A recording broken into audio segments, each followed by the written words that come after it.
خونی تھوک۔ گاڑی آنے میں ابھی کچھ دیر باقی تھی۔ مسافروں کے گروہ پلیٹ فارم کے سنگین سینے کو روندتے ہوئے ادھر ادھر گھوم رہے تھے۔ پھل بیچنے والی گاڑیاں ربر ٹائر پہیوں پر خاموشی سے تیر رہی تھیں۔ بجلی کے سینکڑوں کمکمے اپنی نہ جھپکنے والی آنکھوں سے ایک دوسرے کو ٹکٹکی لگائے دیکھ رہے تھے۔ برقی پنکھے سرد آہوں کی صورت میں اپنی ہوا پلیٹ فارم کی گدلی فضا میں بکھیر رہے تھے۔ دور ریل کی پٹڑی کے پہلو میں ایک لیمپ سرخ نگاہوں سے مسافروں کی آمد و رفت کا بغور مشاہدہ کر رہا تھا۔ پلیٹ فارم کی فضا سگریٹ کے تند دھوئیں اور مسافروں کے شور میں لپٹی ہوئی تھی۔ پلیٹ فارم پر ہر ایک اپنی دھن میں مست تھا۔ 3-4 بینچ پر بیٹھے اپنی ہونے والی سیر کا تذکرہ کر رہے تھے۔ ایک گھڑی کے نیچے خدا معلوم کن خیالات میں غرق گنگنا رہا تھا۔ دور کونے میں نیا بیاہا جوڑا ہنس ہنس کر باتیں کر رہا تھا۔ خاوند اپنی بیوی کو کچھ کھانے کے لیے کہہ رہا تھا اور وہ شرما کر مسکرا دیتی تھی۔ پلیٹ فارم کے دوسرے سرے پر ایک نوجوان پلیوں کے ساتھ ساتھ لڑکھڑا کر چل رہا تھا جو اس کی بہن کا تابوت اٹھائے ہوئے تھے۔ 5-6 فوجی سپاہی ہاتھ میں چھڑیاں لیے اور سیٹی بجاتے ہوئے ریفریشمنٹ روم سے شراب پی کر نکل رہے تھے۔ ایک سٹال پر چند مسافر اپنا وقت ٹالنے کی خاطر یوں ہی کتابوں کو الٹ پلٹ کر دیکھنے میں مشغول تھے۔ بہت سے کلی سرخ وردیاں پہنے گاڑی کی روشنی کا امید بھری نگاہوں سے انتظار کر رہے تھے۔ ریفریشمنٹ روم کے اندر ایک صاحب انگریزی لباس زیب تن کیے سگار کا دھواں اڑا کر وقت کاٹنے کی کوشش کر رہے تھے۔ کلیوں کی زندگی بھی گدھوں سے بدتر ہے، مگر میاں کیا کریں، آخر پیٹ کہاں سے پالیں۔ ایک کلی دن بھر میں کتنا کما لیتا ہے؟ یہی 8-10 آنے، یعنی صرف جینے کا سہارا، اور اگر بال بچے ہوں تو اپنا پیٹ کاٹ کر ان کا منہ بھریں۔ خالد، خدا کی قسم، جب ان لوگوں کی تاریک زندگی کا خیال ایک دفعہ بھی میرے دماغ میں آ جائے تو پہروں یہی سوچتا ہوں کہ آیا ان کی مصیبت ہماری نام نہاد تہذیب پر بدنما داغ نہیں ہے۔ 2 دوست پلیٹ فارم پر ٹہلتے ہوئے آپس میں باتیں کر رہے تھے۔ خالد اپنے دوست کی گفتگو سن کر قدرے متعجب ہوا اور مسکرا کر کہنے لگا، کیوں میاں، یہ لینن کب سے بنے ہو تم؟ تہذیب کس بلا کا نام ہے؟ انسانیت کے سرد لوہے پر جمع ہوا زنگ؟ جانے دو ایسی باتوں کو، جانتے ہو میں پہلے ہی سے اپنے حواس کھوئے بیٹھا ہوں۔ خالد، سچ کہہ رہے ہو، یہ باتیں واقعی دماغ کو درہم برہم کر دیتی ہیں۔ 2 روز ہوئے اخبار میں ایک خبر پڑھی کہ 15 مزدور کارخانے میں آگ لگ جانے سے جلے ہوئے کاغذ کی مانند راکھ ہو گئے۔ کارخانہ بیمہ شدہ تھا، مالک کو روپیہ مل گیا، مگر 15 عورتیں بیوہ بن گئیں اور خدا معلوم کتنے بچے یتیم ہو گئے۔ کل 3 نمبر پلیٹ فارم پر ایک خاکروب کام کرتے کرتے گاڑی تلے آ کر مر گیا۔ کسی نے ایک آنسو تک نہ بہایا۔ جب سے یہ واقعہ دیکھا ہے طبیعت سخت مغموم ہے۔ یقین جانو حلق سے روٹی کا ٹکڑا نیچے نہیں اترتا۔ جب دیکھو اس خاکروب کی خون میں لتڑی ہوئی لاش آنکھیں نکالے میری طرف گھور رہی ہے۔ مجھے اس کے گھر ضرور جانا چاہیے، شاید میں اس کے بچوں کی کچھ مدد کر سکوں۔ خالد مسکرایا اور اپنے دوست کا ہاتھ دبا کر کہنے لگا، جاؤ 15 مزدوروں کی بے کس بیویوں کی مدد بھی کرو۔ یہ ایک نیک اور مبارک جذبہ ہے، مگر اس کے ساتھ ہی شہر سے کچھ فاصلے پر چند ایسے لوگ بھی آباد ہیں جنہیں ایک وقت کے لیے سوکھی روٹی کا نصف ٹکڑا بھی میسر نہیں۔ گلیوں میں ایسے بچے بھی ہیں جن کے سروں پر کوئی دست شفقت رکھنے والا نہیں۔ ایسی سینکڑوں عورتیں موجود ہیں جن کا حسن غربت کے کیچڑ میں گل سڑ رہا ہے۔ بتاؤ تم کس کس کی مدد کرو گے؟ ان پھیلے ہوئے ہاتھوں میں سے کس کی مٹھی بھرو گے؟ ہزاروں ننگے جسموں میں سے کتنوں کی ستر پوشی کرو گے؟ درست کہتے ہو خالد، درست کہتے ہو، مگر بتاؤ اس تاریک آندھی کو کس طرح روکا جا سکتا ہے؟ اپنے ہم جنس افراد کو ذلت کی زندگی بسر کرتے دیکھنا، ننگے سینوں پر چمکتے ہوئے بوٹوں کی ٹھوکریں لگتے دیکھنا، سخت بھیانک خواب ہے۔ واقعات کی رفتار کا نتیجہ دیکھنے کا انتظار کرو۔ یہ لوگ اپنی طاقت کے باوجود اس طوفان کو نہیں روکتے۔ خود اعتمادی نے انہیں برداشت کرنا سکھا دیا ہے۔ چنگاری کو شعلوں میں تبدیل کر دینا آسان ہے، مگر چنگاری پیدا کرنا ہی مشکل ہے۔ بہرحال تمہیں امید رکھنی چاہیے، شاید تمہاری زندگی ہی میں مصائب کے بادل دور ہو جائیں۔ میں یہ سہانا وقت دیکھنے کے لیے اپنی زندگی کے بقایا سال نظر کرنے کو تیار ہوں۔ کاش یہی خیال باقی لوگوں کے دل میں بھی موجود ہوتا، مگر یار، گاڑی آج کچھ دیر سے آتی معلوم ہوتی ہے۔ دیکھو نا، پٹری پر روشنی کا نام و نشان تک نظر نہیں آتا۔ خالد کا دوست کسی گہری فکر میں غوطہ زن تھا، اس لیے اس نے اپنے دوست کے آخری الفاظ بالکل نہ سنے، اور اگر اس نے سنے تو کچھ خیال کر کے کہنے لگا، واقعی یہ خیال پیدا کرنا چاہیے، اور اگر چھوڑو میاں اب اس فلسفے کو، کچھ پتا ہے گاڑی کب آنے والی ہے؟ خالد نے اپنے دوست کا بازو پکڑتے ہوئے کہا۔ گاڑی؟ اور پھر سامنے والی گھڑی کی طرف نگاہ اٹھا کر، 9:25، بس 10 منٹ تک آ جائے گی، یعنی 10 منٹ کے بعد ہمارا دوست ہمارے پاس ہوگا۔ ذرا خیال تو کرو، میں وحید کی آمد اس دردناک گفتگو کی وجہ سے بالکل بھول چکا تھا۔ یہ کہتے ہوئے خالد کے دوست نے جیب سے سگریٹ نکال کر سلگانا شروع کر دیا۔ پلیٹ فارم پر لوگوں کا ہجوم تیزی سے بڑھ رہا تھا۔ مسافر بڑی سرعت سے ادھر ادھر بھاگ رہے تھے۔ کلی اسباب کے ڈھیروں کے پاس خاموش کھڑے گاڑی کے منتظر تھے کہ جلدی اپنے کام سے فارغ ہو کر ایک آنا حاصل کر سکیں۔ خانچے والے دوسرے پلیٹ فارموں سے جمع ہو کر اپنی مخصوص صدا بلند کر رہے تھے۔ فضا، گاڑیوں کی گڑگڑاہٹ، مختلف انجنوں کی پھپ پھپ، خانچے والوں کی صداؤں، مسافروں کی باہم گفتگو کے شور اور کلیوں کی بھدی آوازوں سے معمور تھی۔ برقی پنکھے بدستور آہیں بھر رہے تھے۔ ریفریشمنٹ روم کے اندر بیٹھے ہوئے ایک ایسے مسافر نے، جو ابھی سگار کو دانتوں میں دبائے کش لے رہا تھا، اپنی کلائی پر بندھی ہوئی گھڑی کی طرف بڑی بے پرواہی کے انداز میں دیکھا اور بازو کو جھٹکا دے کر مرمرین میز پر سہارا دیتے ہوئے بلند آواز میں بولا، بوائے۔ تھوڑی دیر خادم کا انتظار کرنے کے بعد وہ پھر چیخا، بوائے بوائے، اور پھر آہستہ آہستہ بڑبڑاتے ہوئے بولا، نمک حرام۔ جی آیا حضور، دوسرے کمرے میں سے کسی کی آواز آئی۔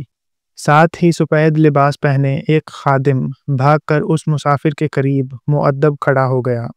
حضور، ہم نے تمہیں 2 دفعہ آواز دی، سوئے رہتے ہو تم لوگ شاید۔ حضور، میں نے سنا نہیں، ورنہ کیا مجال ہے کہ غلام حاضر نہ ہوتا۔ غلام کا لفظ سن کر مسافر کا غصہ فرو ہو گیا۔ دیکھو، درجہ اول کے مسافروں سے یہ بے رخی اچھی نہیں۔ ہم تمہارے بڑے صاحب کے بھی کان کھینچ سکتے ہیں، سمجھے؟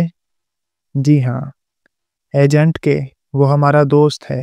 خیر دیکھو، تم ویٹنگ روم میں جاؤ اور ہمارے کلی سے کہو کہ وہ صاحب کا تمام اسباب پلیٹ فارم پر لے جائے۔ گاڑی آنے میں صرف 5 منٹ باقی ہیں۔ بہت اچھا حضور، اور ہاں، ہمارا بل دوسرے آدمی کے ہاتھ بھجوا دو۔ بہت اچھا صاحب۔ دیکھو، بل میں 555 نمبر سگریٹ کے ایک ڈبے کے دام بھی شامل کر لینا۔ 555 نمبر کا ڈبہ خیال رہے۔ بل اور ڈبہ گاڑی میں لے کر حاضر ہو جاؤں گا، وقت تھوڑا ہے۔ جو مرضی میں آئے کرنا، مگر اب تم جاؤ اور جلدی ہمارے کلی کو اسباب نکالنے کے لیے کہہ دو۔ مسافر نے یہ کہہ کر ایک انگڑائی لی اور میز پر پڑے ہوئے شراب کے گلاس میں سے آخری گھونٹ ایک ہی جرعے میں ختم کر دیے۔ گیلے ہونٹ ایک بے داغ ریشمی رومال سے صاف کرنے کے بعد وہ اٹھا اور آہستہ آہستہ دروازے کی طرف بڑھا۔ صاحب کو دروازے کی طرف بڑھتے ہوئے دیکھ کر ایک خادم نے جلدی سے دروازہ کھول دیا۔ مسافر بڑی رعونت سے ٹہلتا ٹہلتا پلیٹ فارم کی بھیڑ میں گم ہو گیا۔ دور ریل کی آہنی پٹریوں کے درمیان خیرہ کن روشنی کا ایک دھبا نظر آ رہا تھا، جو آہستہ آہستہ آس پاس کی تاریکی کو چیرتا ہوا بڑھ رہا تھا۔ تھوڑی دیر کے بعد یہ دھبا روشنی کی ایسی لمبی دھار میں تبدیل ہو گیا اور دفعتاً انجن کی چندیا دینے والی روشنی ایک لمحے کے لیے پلیٹ فارم کے کمکموں کو اندھا بناتی ہوئی گل ہو گئی۔ ساتھ ہی کچھ عرصے کے لیے انجن کے آہنی پہیوں کی بھاری گڑگڑاہٹ تلے پلیٹ فارم کا شور دب کر رہ گیا۔ ایک چیخ کے ساتھ گاڑی اسٹیشن کے چبوترے کے پہلو میں کھڑی ہو گئی۔ پلیٹ فارم کا دبا ہوا شور انجن میں گڑگڑاہٹ سے آزاد ہو کر ایک نئی تازگی سے بلند ہوا۔ مسافروں کی دوڑ دھوپ، بچوں کے رونے کی آواز، کلیوں کی بھاگ دوڑ، اسباب نکالنے کا شور، ٹھیلوں کی کھڑکھڑاہٹ، خانچے والوں کی بلند صدائیں، شینٹ کرتے ہوئے انجنوں کی دلخراش چیخیں اور بھاپ نکلنے کی شاں شاں پلیٹ فارم کی آہنی چھت تلے فضا میں ایک دوسرے سے ٹکراتے ہوئے تیر رہی تھی۔ خالد، وحید کو دیکھا تم نے کسی ڈبے میں؟ نہیں تو خدا جانے اس گاڑی سے آیا بھی ہے یا نہیں۔ تار میں تو اسی گاڑی کا ذکر تھا۔ ارے وہ اس ڈبے میں کون ہے؟ وحید، ہاں وحید۔ دونوں دوست بھاگتے ہوئے اس ڈبے کی طرف بڑھے جس میں سے وحید اپنا اسباب اتروا رہا تھا۔ ریفریشمنٹ روم والا مسافر تیزی سے فرسٹ کلاس کمپارٹمنٹ کی طرف بڑھا۔ باہر دروازے کے برابر لگے ہوئے کاغذ کو ایک نظر دیکھنے کے بعد دروازہ کھول کر اندر داخل ہو گیا اور پیتل کی ایک سلاخ پکڑ کر کلی اور اپنے اسباب کا انتظار کرنے لگا۔ کلی اسباب سے لدا ہوا گاڑی کے ڈبوں کی طرف دیکھ کر دوڑا چلا آ رہا تھا۔ مسافر نے اسے دیکھا اور جھلا کر بلند آواز میں کہا، ابے اندھے ادھر آ۔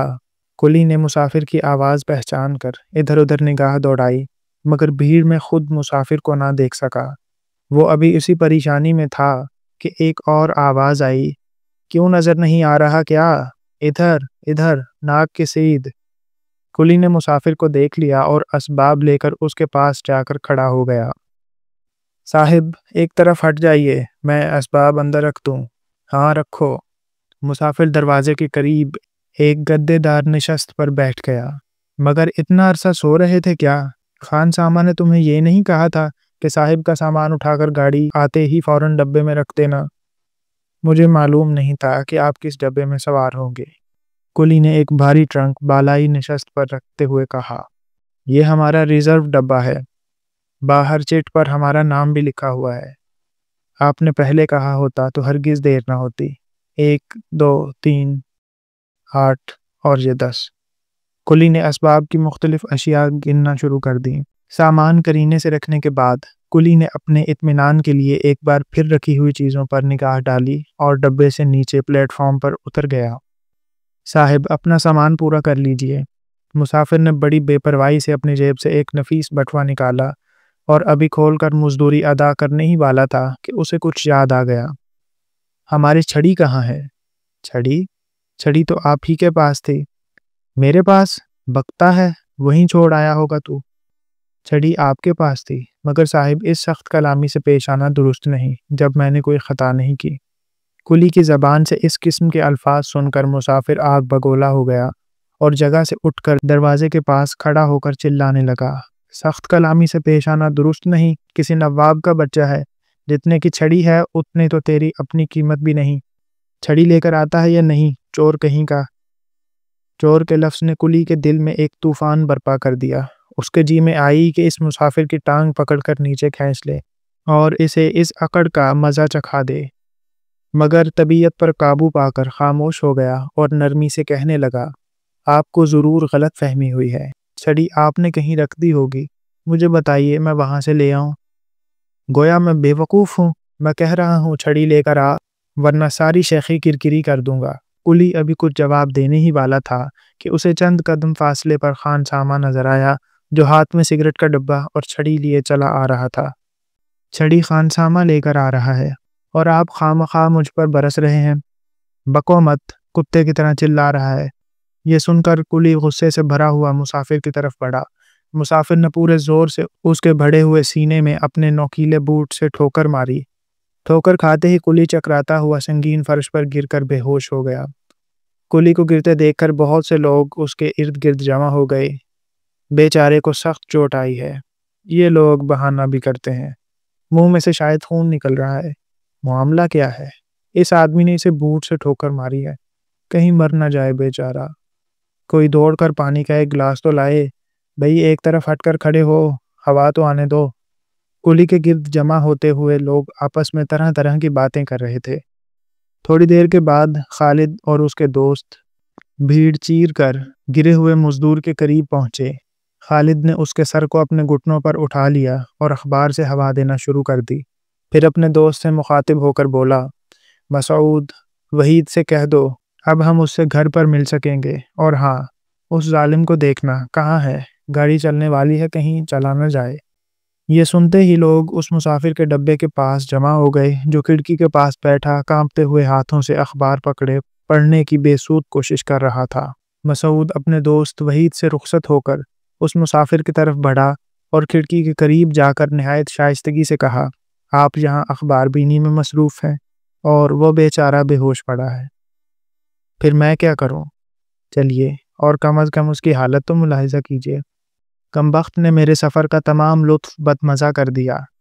اور پھر دروازے سے باہر نکلتے ہوئے، چلیے صاحب، یہ مصیبت بھی دیکھنا تھی۔ خالد بے ہوش کولی کا سر تھامے اسے پانی پلانے کی کوشش کر رہا تھا۔ لوگ جھکے ہوئے خالد اور کولی کے چہرے کی طرف بغور دیکھ رہے تھے۔ خالد، آپ تشریف لے آئے ہیں، مسعود نے مسافر کو آگے بڑھاتے ہوئے کہا۔ ہاں جناب، یہ ہے آپ کے ظلم کا شکار، کسی ڈاکٹر کو ہی بلوایا ہوتا آپ نے، مسعود نے مسافر سے کہا۔ مسافر کولی کے زرد چہرے اور لوگوں کا گروہ دیکھ کر بہت خوف زدہ ہوا اور گھبراتے ہوئے جیب سے اپنا بٹوا نکالا۔ مسافر ابھی بٹوا نکال ہی رہا تھا کہ کولی کا جسم متحرک ہوا اور اس نے اپنی آنکھیں کھول کر ہجوم کی طرف پریشان نگاہوں سے دیکھنا شروع کیا۔ یہ نوٹ آپ اسے میری طرف سے دے دیجیے گا، میں جا رہا ہوں، گاڑی کا وقت ہو گیا ہے۔ مسافر نے مسعود کے ہاتھ میں 10 روپے کا نوٹ دیتے ہوئے انگریزی زبان میں کہا، اور پھر کولی کو ہوش میں آتا دیکھ کر اس سے مخاطب ہوا، ہم نے اس غلطی کی قیمت ادا کر دی ہے۔ کولی یہ سن کر تڑپا، منہ سے خون کی ایک دھار بہہ نکلی۔ بڑی کوشش کے بعد اس نے یہ چند الفاظ اپنی زخمی چھاتی پر زور دے کر ادا کیے، میں بھی انگریزی زبان جانتا ہوں، 10 روپے ایک انسان کی قیمت، میرے پاس بھی کچھ ہے جو… باقی الفاظ اس کے خون بھرے منہ میں بلبلے بن کر رہ گئے۔ مسافر کولی کی یہ حالت دیکھ کر اس کے پاس گھٹنوں کے بل بیٹھ گیا اور اس کا ہاتھ دبا کر کہنے لگا، میں زیادہ بھی دے سکتا ہوں۔ کولی نے بڑی تکلیف سے مسافر کی طرف رخ پھیرا اور منہ سے خون کے بلبلے نکالتے ہوئے کہا، میرے پاس بھی کچھ ہے، یہ لو۔ یہ کہتے ہوئے اس نے مسافر کے منہ پر تھوک دیا۔ تڑپا اور پلیٹ فارم کی آہنی چھاتی کی طرف مظلوم نگاہوں سے دیکھتا ہوا خالد کی گود میں سرد ہو گیا۔ مسافر کا منہ خونی تھوک سے رنگا ہوا تھا۔ خالد اور مسعود نے لاش دوسرے آدمیوں کے حوالے کر کے مسافر کو پکڑ کر پولیس کے سپرد کر دیا۔ مسافر کا مقدمہ 2 مہینے تک متواتر عدالت میں چلتا رہا۔ آخر فیصلہ سنایا گیا۔ فاضل جج نے ملزم کو تھوڑا سا جرمانہ کرنے کے بعد بری کر دیا۔ فیصلے میں یہ لکھا تھا کہ کولی کی موت اچانک تیلی پھٹ جانے سے واقع ہوئی ہے۔ فیصلہ سناتے وقت خالد اور مسعود بھی موجود تھے۔ ملزم ان کی طرف دیکھ کر مسکرایا اور کمرے سے باہر چلا گیا۔ قانون کا قفل طلائی چابی سے کھل سکتا ہے، مگر ایسی چابی ٹوٹ بھی جایا کرتی ہے۔ خالد اور اس کے دوست باہر برآمدے میں گفتگو کر رہے تھے۔